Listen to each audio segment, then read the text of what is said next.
Yeah, they've been knocking down trees, bringing down power lines, and leaving plenty of families, well, in the dark. Flash flooding also popping up, especially across Montgomery County. That's where we find DC News Now's Ben Dennis joining us live tonight in Bethesda. And Ben, you've been traveling around the area. Kind of tell us what you've been seeing in your travels.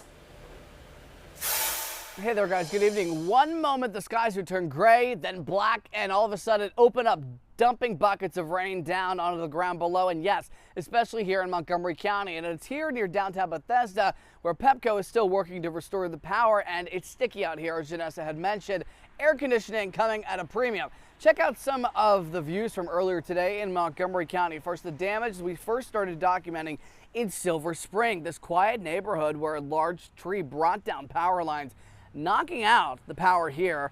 Storm swept through around 2 o'clock initially before several other bands. Pepco's crew told us they had turned off the power here to make repairs, but keep a safe distance away from the wires that you could see clearly scrambled across the wet pavement. And then we got reports of flash flooding, several. Right here, first, on this road completely covered by 2 feet of fast-moving, murky water. The smell anything but pleasant. This is at the bottom of a hill on Brighton Dam Drive in Brookville near Olney, Maryland. And one homeowner had to turn around, couldn't get home, unable to get through. The same goes for Bob Carlson. He was on his bike. He had told me a recent project was under works to fix flooding problems here. However, issues still impacting the local area.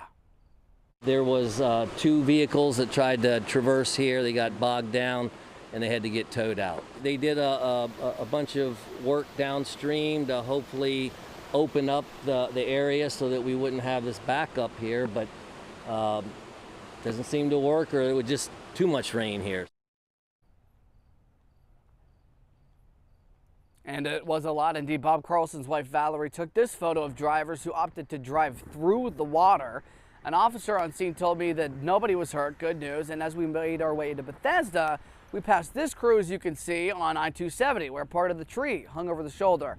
Plenty of roads then in Potomac still holding on water as rainbows started to appear overhead. Now, Pepco says if you do have an outage, or Dominion down in Virginia as well, you're urged to report it. They have outage maps on their websites as well. Pepco and Dominion both have indicators of how long as well it might take to bring the lights back on. In Bethesda, Ben Dennis, back to you guys. All right.